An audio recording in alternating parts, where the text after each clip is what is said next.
তার সুরক্ষিত হলো শয়তান থেকে, যে এলো তরিকায় বাগদাদওয়ালা মুর্শিদ। আলহামদুলিল্লাহি রব্বিল আলামিন, আসসালাতু ওয়াসসালামু আলা খাতামিন নবিয়্যিন, আম্মা বা'দু, ফাআউযু বিল্লাহি মিনাশ শাইতানির রাজীম, বিসমিল্লাহির রহমানির রহিম।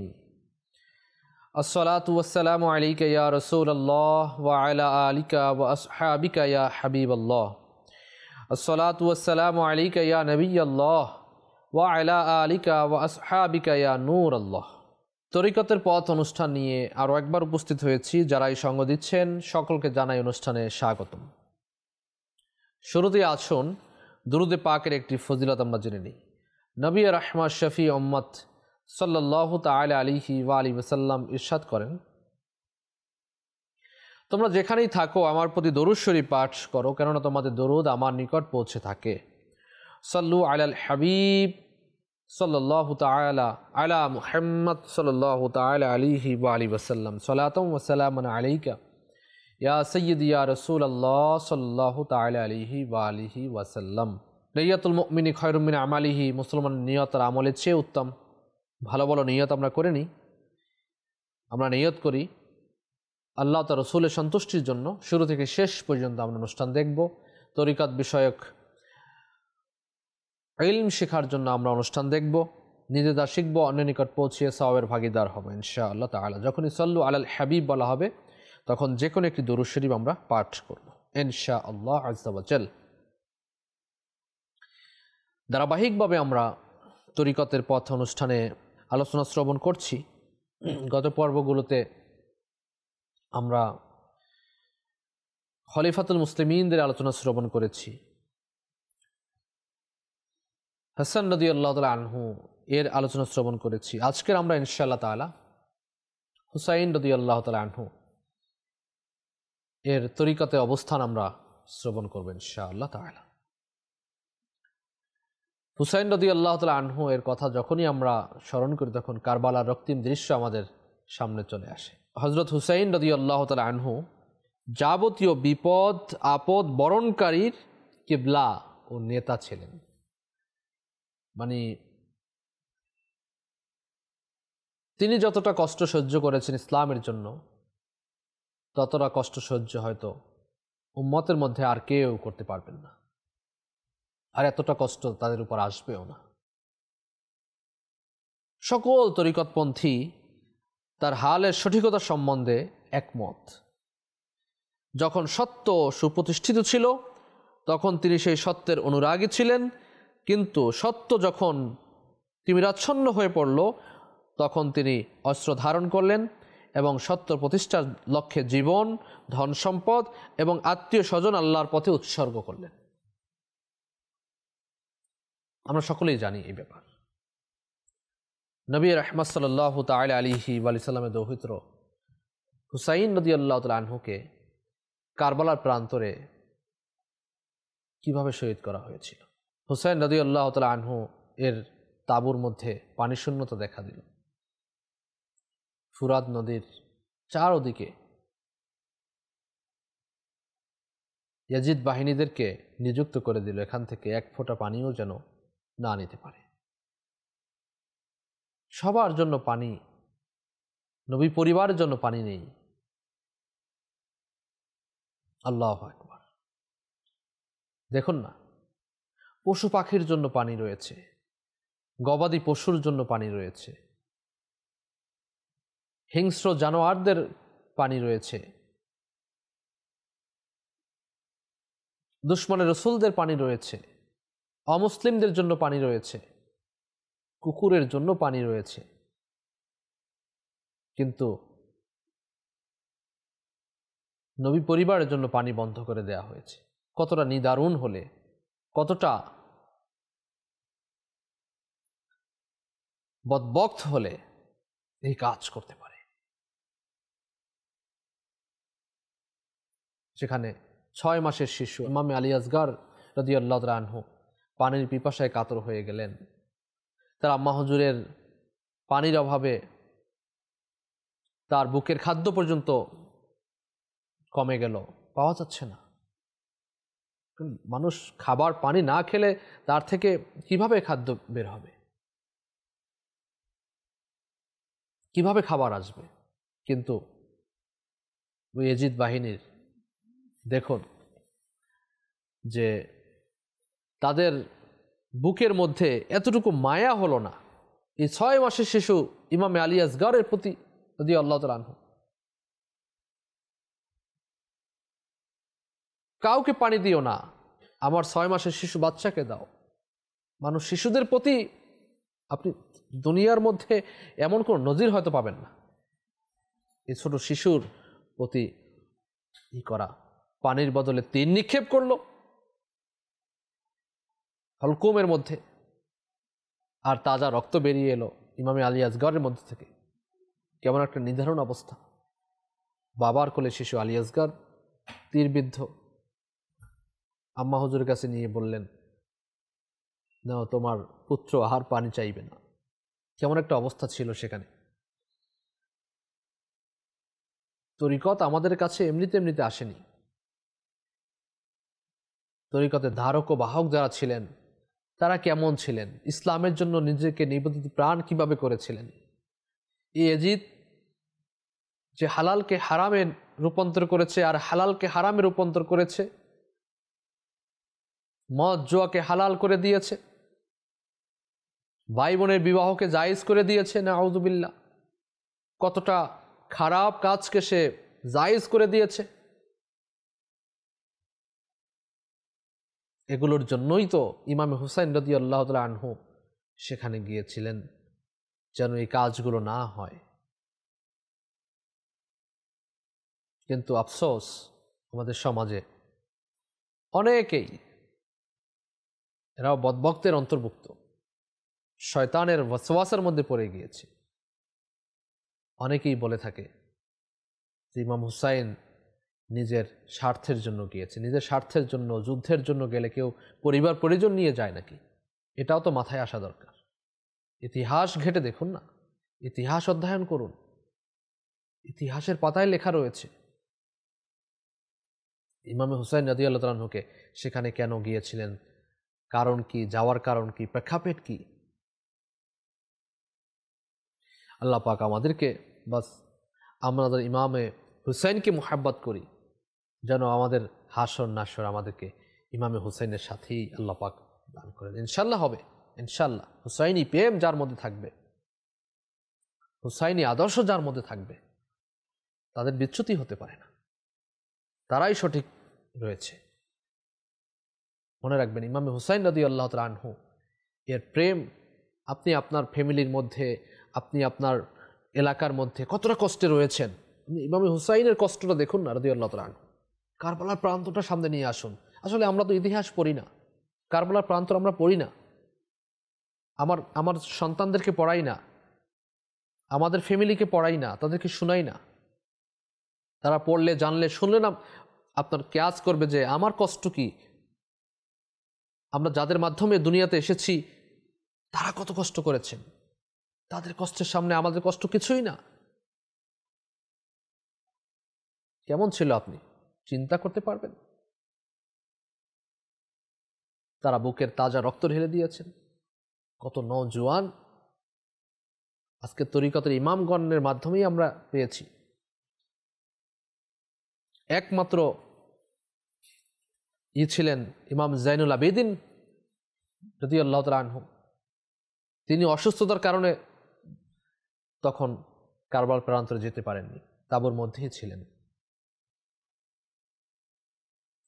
আমরা ধারাবাহিকভাবে ইনশাল্লাহ শুনবো, কিন্তু আমাদের জানতে হবে, শুনতে হবে ইনশাল্লাহ। মুহাররামুল হারামের মধ্যে কারবালার প্রান্তরের ঘটনাগুলো মাদানী চ্যানেলে বয়ান করা হয়, ডিটেলস আমরা শুনবো, জানবো ইনশাল্লাহ তাআলা। আল্লাহ পাক আমাদেরকে তৌফিক দান করুন। এজন্যই সকল তরিকতপন্থীদের নেতা বলা হয়েছে, বিপদ আপদ বরণকারীদের নেতা বলা হয়েছে ইমাম হুসাইন রাদিয়াল্লাহু তাআলা আনহু। হুজুর সাল্লাল্লাহু আলাইহি সাল্লাম তাকে অত্যাধিক আদর করতেন, খুবই ভালোবাসতেন। ইমাম হাসান হুসাইন রাদিয়াল্লাহু তাআলা আনহুকে খুব ভালোবাসতেন।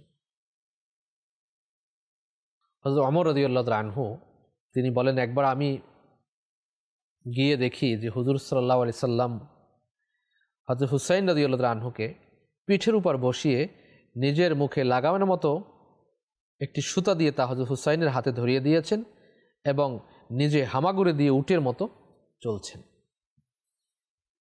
এই দৃশ্য দেখে আমি বললাম, হুসাইন রাদিয়াল্লাহু তাআলা আনহু, কতই না উত্তম তোমার এই উট। তো হুজুর সাল্লাল্লাহু আলাইহি সাল্লাম মুচকি হেসে ইরশাদ করলেন, নি'মার রাকিব হুয়া ইয়া ওমর,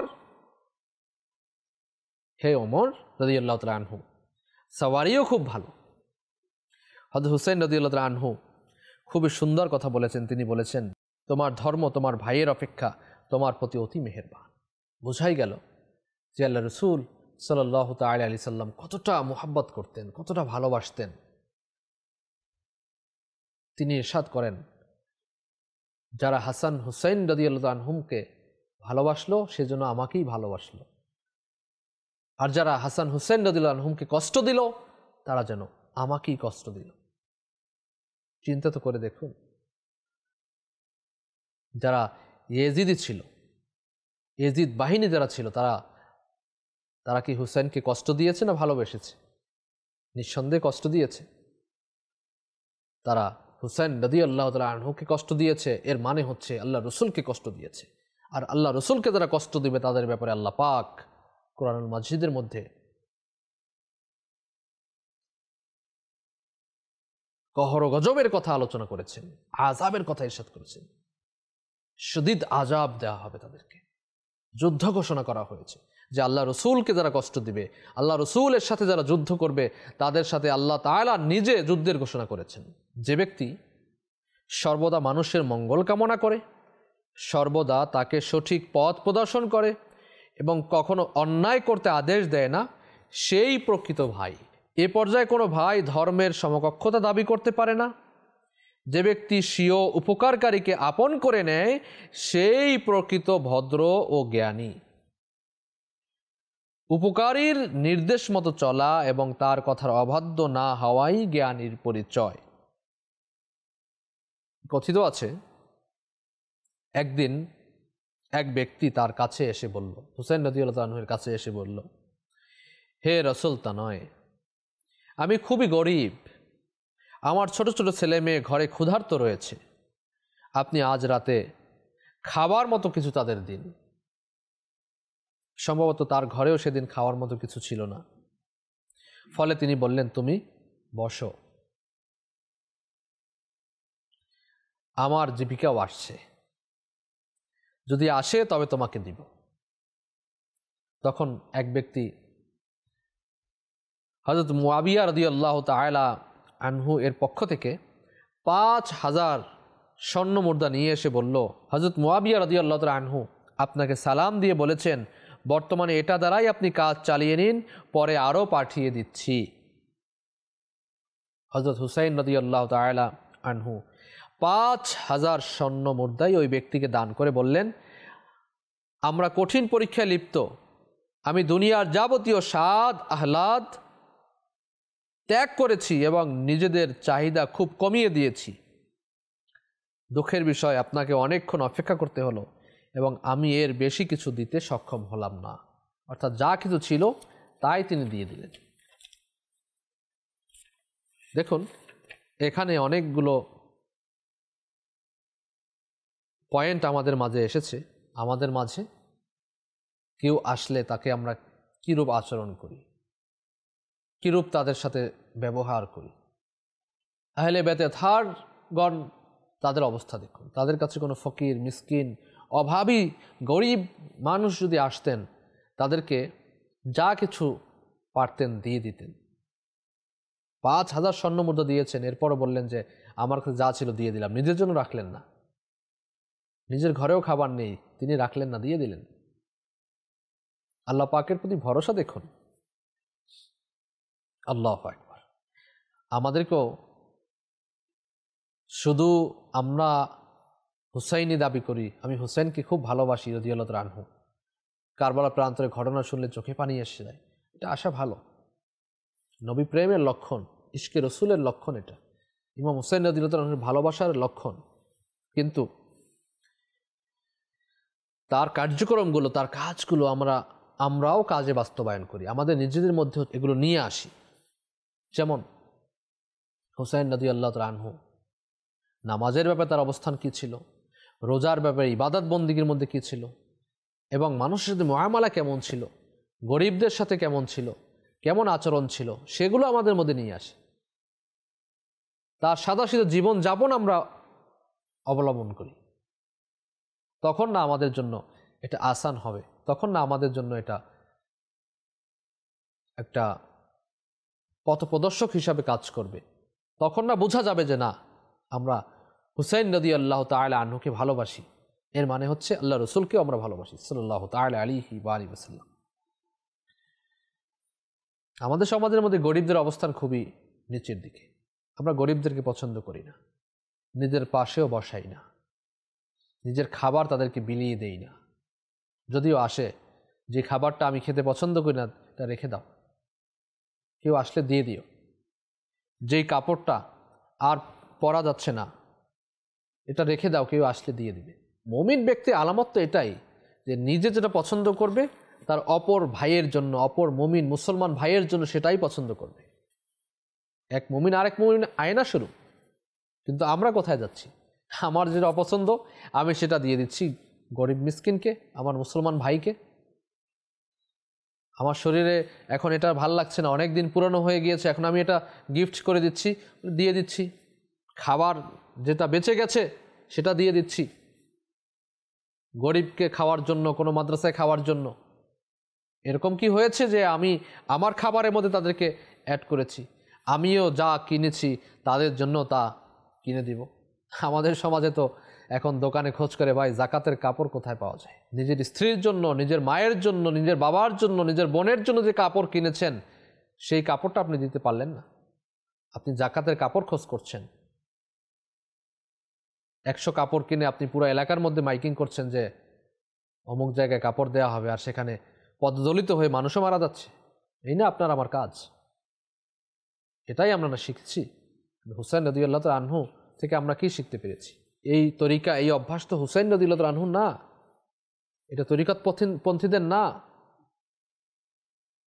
তরিকতপন্থীরা নিজেরাও সাদাসিধে জীবন যাপন করেন এবং অপরকেও নিজে যা করেন তা অপরকেও দিতে থাকেন। এগুলো আমরা নিজের মধ্যে নিয়ে আসি। কেউ আমার কাছে বসলে আমরা তাকে বসতে দেই না, নিজের পাশে কোনো গরিবকে বসিয়ে খাবার খাইয়েতে চাই না। তাও কেউ যদি খাইয়ে থাকে সেটাও কি ফটোশ্যুটের জন্য, নিজের বাবা পাওয়ার জন্য। হ্যাঁ, গরিবের সাথে কেমন আচরণ দেখো, এটা দেখে আরেকটা করার জন্য।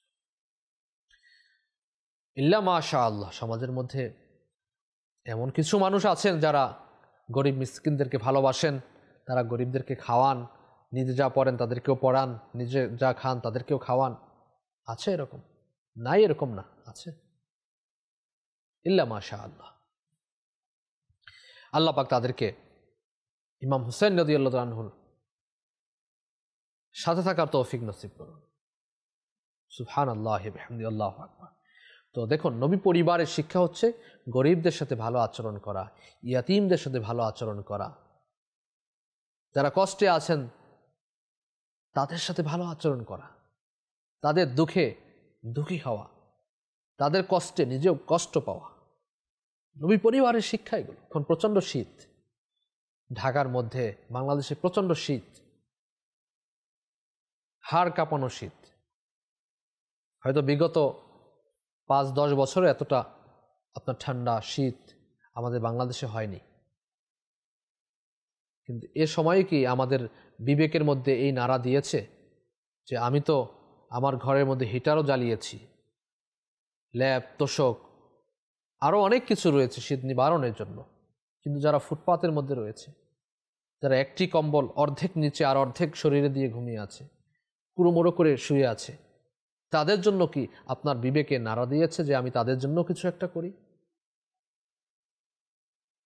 এই শীতের মধ্যে যাদের পোশাক নেই তাদের জন্য আমি কিছু একটা করি।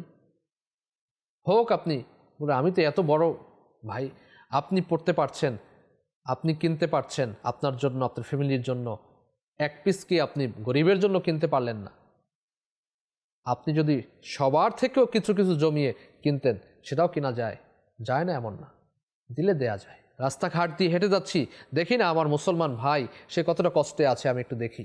নবী পরিবারের শিক্ষা, হাসান ইকরিমাইনের শিক্ষা রাদিয়াল্লাহু তাআলা আনহুম, তাদেরকে আমরা জান্নাতের সর্দার দাবি করি, আমাদের সর্দার হবেন, তাদের পদাঙ্ক আমরা অনুসরণ করব না? করুন না। আপনার সমাজের মধ্যে, প্রতিবেশীদের মধ্যে ফটোশ্যুটের জন্য না, নিজের প্রসিদ্ধি লাভের জন্য নয়, আল্লাহ রসুলকে রাজি এবং খুশির জন্য।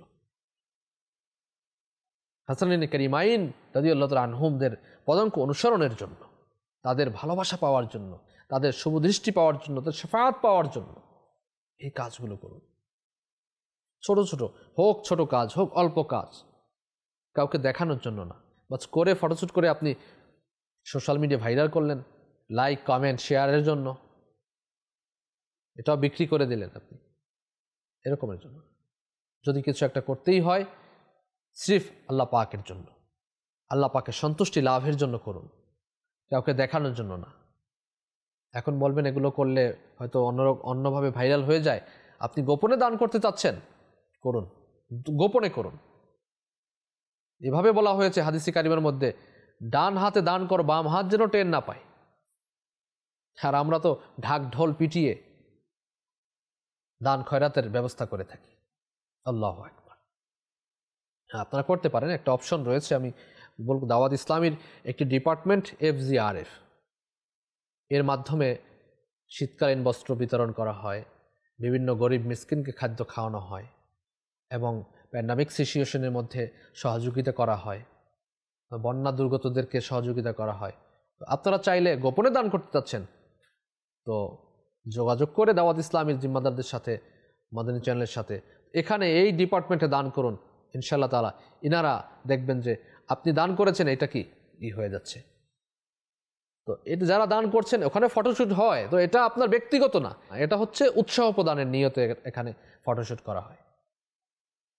এই কাজটি করতে পারেন আপনারা, FGRF-কে সহযোগিতা করতে পারেন। যে আমি দিলে হয়তো এখানে একটা আসতে পারে যে আমার কি হয়ে যাবে, প্রসিদ্ধি হবে অথবা নাম ঢাক ঢোক পিটানো হবে, আমি এটা সহ্য করতে পারবো না, আমার এটা বরবাদ হয়ে যাবে, দানটাই বরবাদ হয়ে যাবে, আমার নিয়তকে শুদ্ধ করতে পারছি না। তো আপনি FGRF-এর মাধ্যমে এটা করেন, আমি একটা পরামর্শ দিব, এটা দেখবেন যে আপনার জন্য আসানি হবে। মানুষকে বলারও দরকার নেই যে আমি এটা আমার মাধ্যমে হচ্ছে। আল্লাহ পাক আমাদেরকে তৌফিক দান করুন। এগুলি হচ্ছে নবী পরিবারের শিক্ষা। দুঃখীদের, যারা দুঃখী মানুষ, তাদের দুঃখে দুঃখিত হওয়া, কষ্টে জর্জরিত মানুষের কষ্টে নিজে কষ্ট পাওয়া, ক্ষুধার্তদের খাদ্য দেয়া, নবী পরিবারের শিক্ষা, হুসাইন রাদিয়াল্লাহু তাআলা আনহু এর শিক্ষা। আল্লাহ পাক আমাদেরকে তৌফিক দান করুন। আমিন বিজাহি খাতামিন নবিয়িন সাল্লাল্লাহু আলাইহি ওয়াসাল্লাম। হুসাইন রাদিয়াল্লাহু তাআলা আনহু এই ব্যাপারে আমরা অনেকেই জানি। তো একটা জিনিস এখানে স্পষ্ট করে দেই, সব প্রায় বলে থাকি, হুসাইন রাদিয়াল্লাহু তাআলা আনহু এর আলোচনা করতে গিয়ে, কারবালার প্রান্তরে আলোচনা করতে গিয়ে অনেকেই শয়তানের ওয়াসওয়াসার মধ্যে পড়ে কাতিবে ওহী হযরত সাইয়েদুনা আমিরে মুআবিয়া রাদিয়াল্লাহু তাআলা আনহু এর শানে বেয়াদবি করে থাকে, এর শানে কটূক্তি করে থাকে। তো এটা নিতান্তই গর্হিত কাজ, এটা করা যাবে না। কেননা তিনি সাহাবী ছিলেন, এটাই আহলে সুন্নাত ওয়াল জামাতের ইজমা, তাকে কটূক্তি করা যাবে না। এবং তার ব্যাপারে এবং মাওলা আলী রাদিয়াল্লাহু তাআলা আনহুর ব্যাপারে যা কিছুই হয়েছে, এখানে আমাদেরকে কফে লিসান, চুপ থাকার ব্যাপারে বলা হয়েছে। যেহেতু আমিরে মুআবিয়া রাদিয়াল্লাহু তাআলা আনহু তিনি সাহাবী, তার কটূক্তি যদি কেউ করে তাহলে সেখানে উলামা আহলে সুন্নাতের কাজ হচ্ছে আমিরে মুআবিয়া রাদিয়াল্লাহু তাআলা আনহু এর শান মানকে তুলে ধরা, যাতে করে মানুষের মাঝে বিভ্রান্তি না হয় আমিরে মুআবিয়া রাদিয়াল্লাহু তাআলা আনহুর ব্যাপারে। আল্লাহ পাক আমাদেরকে আমল করার তৌফিক দান করুন। যা শ্রবণ করেছি এগুলো মনে রেখে অন্যের নিকট পৌঁছানোর তৌফিক দান। আমিন বিজাহি খাতামিন নবিয়িন সাল্লাল্লাহু তাআলা আলাইহি ওয়া আলিহি ওয়াসাল্লাম। সাল্লু আলাল হাবিব সাল্লাল্লাহু তাআলা আলা মুহাম্মদ সাল্লাল্লাহু তাআলা আলাইহি ওয়া আলিহি ওয়াসাল্লাম। ঈমান তার সুরক্ষিত হলো শয়তান থেকে, যে এলো তরিকায় বাগদাদওয়ালা মুর্শিদ।